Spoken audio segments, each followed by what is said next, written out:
Hey guys, it's Uki. It's been a while, but I think it's about time for me to tell the community what my grand scheme is. We finished off on the previous video, and I was trying to get some stuff to work in terms of the automatic player size model generation, which I'm still going to be using in V2. But this kind of killed me inside trying to network. This was starting to devolve back into the FiSci experience where the proof of concept, or like the first initial player's experience, wasn't good at all. So the alpha testers would play it and they'd be disappointed. So my plan right now is to improve the onboarding process because right now it's trash. Basically, what we have is I set up a narrative story that revolves around this new single player model of Shodo. Using this kind of narrative system, this narrative storytelling stuff, I'm able to integrate the initial tutorial pretty well, I think, to the level of most VR games. The previous game, Shodo, or Shodo V1, was also toon style, and I intend to keep it that way because I like it, and I don't really like photorealistic stuff. I've had bad experiences with it from FiSci. But what we're looking at is using fog to kind of slowly reveal to the player the stage and also cut down on rendering costs because the art is going to be mostly tilt brush. For those that don't know what tilt brush is or open brush is, it's a way to paint in 3D, and it's fantastic. It's amazing.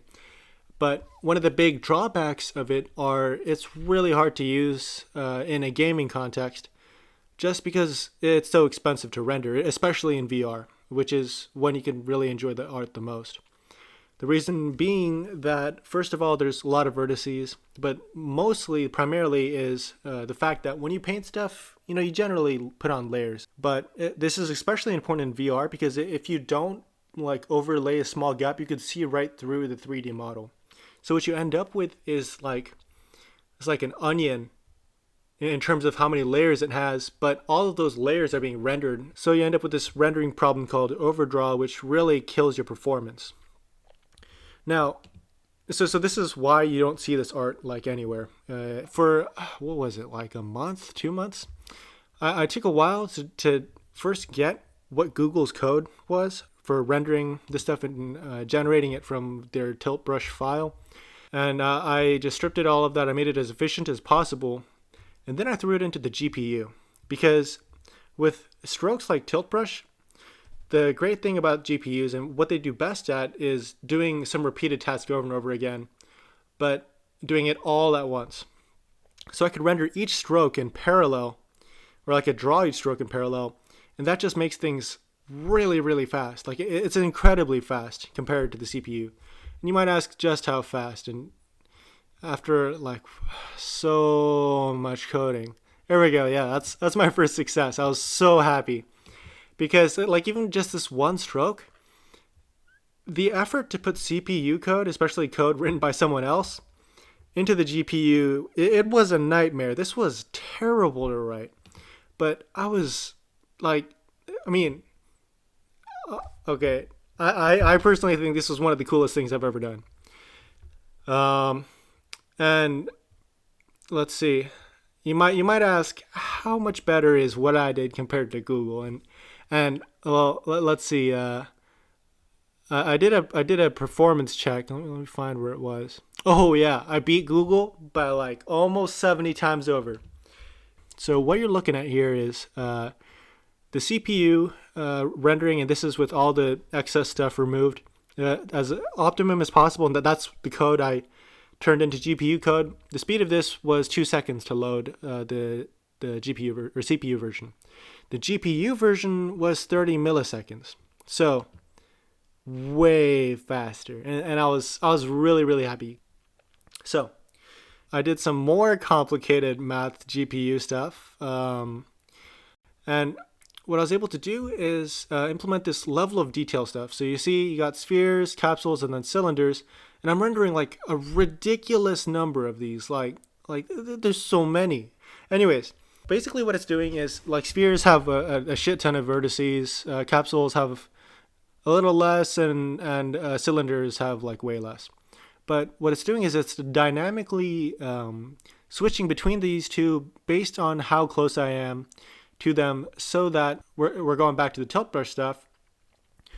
The good thing about the strokes is that like I could just remove every other vertex or every other segment, and it'd still look pretty much the same from a good distance.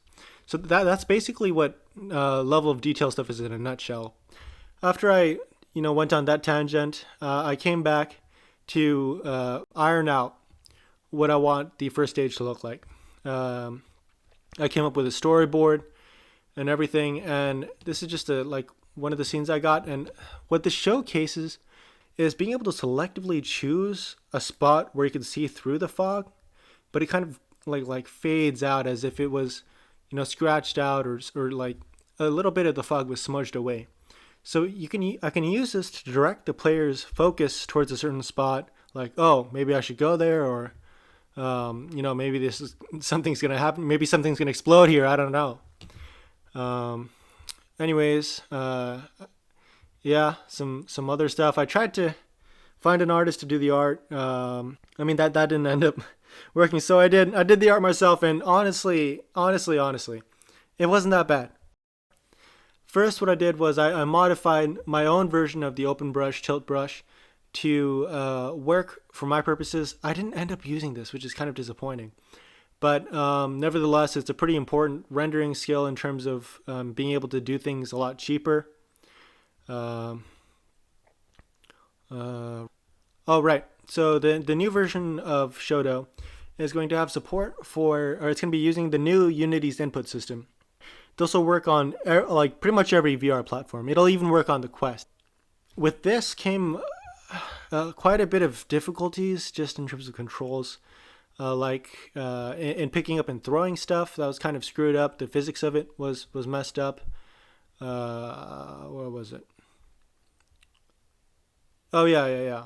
I ended up figuring it out, but I added back warping and jumping, or I added jumping. So this is what a video of warping and jumping looks like. Warping, basically, it's just like how it was in Shodo V1, except it's towards specific checkpoints. Having these predetermined pinpointed warp points removes a lot of the problems I had with previously in Shodo V1, specifically like warping past or through enemies, because that was really weird.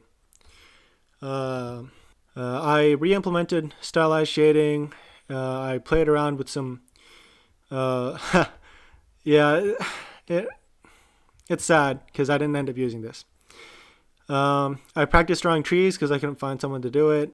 And after I did some more messing around, this is the first tree that I felt really good about, and I can reproduce it. So I ended up just doing 2D trees, and I'm looking at this, and it's kind of like paper thin. It's weird. But I was thinking, like, what if I do some more GPU trickery? And what I ended up with, oh yeah, I studied the tree anatomy growths to make it easier for me to draw trees. But what I ended up with is this really, really trippy, like, hand-drawn look, but you could look at it from any angle, and it still looks hand-drawn. But I added some more trees, made it look more full, and then I gave my shot at drawing these leaves, and I suck ass at drawing leaves, but I think I thought that these leaves are good, but I asked my mom, she's like, dude, that just looks like a savanna tree. And I was like, damn. But look. Okay, so it still looks like a savanna, but eventually, I get more trees. I get even more trees. Look at that fog, right? It's looking more like a forest. I keep looking. Look at that. Isn't that beautiful? Okay, I was pretty happy with this at the time, as with this. But as I got better at the brush-based painting stuff, like, okay, I didn't end up using much of the stuff here either. But I've improved. Like, I like how this looks by itself, but it kind of stands out from the rest of the scene. But, right. Oh, okay, so now we're, like, at the present. I modified the fog to make stuff really blend in. And then in the, it wasn't Thanksgiving, it's the Halloween sale? Black Friday sale. I was able to get my hands on some assets, but look at that. Isn't that beautiful? Like, I don't plan on using red in this game. I might, just because it looks so good, but like, damn. Okay. And I bought these the volumetric fog stuff. At first I was kind of skeptical. It was kind of hard for me to do this, but like, oh, I also bought a fox. Look at that. That's a fox. I programmed it to sit down and stuff. It's looking for me right now. But look at that. Isn't that beautiful? I could do this all day. But I added volumetric fog. This was the first shot I took. This was really late at night. But like, look, I can get the God rays, the volumetric shadows. These are features that are extremely hard to code by yourself. Just because like you have to cast these lines and see, okay, is going to be a shadow here? And like point light sources, these are radial. See, it's hard to get as much detail as possible. But how rewarding it is like look at this scattering, this aura. This is not stuff you can achieve with just the standard rendering. Like this is pretty cool, but like this is a whole new level. This is like high level PC gaming, AAA level craziness. And I did it in VR. I was skeptical, and it was a bit laggy, but it's okay because there's like a bug. So look at that. Like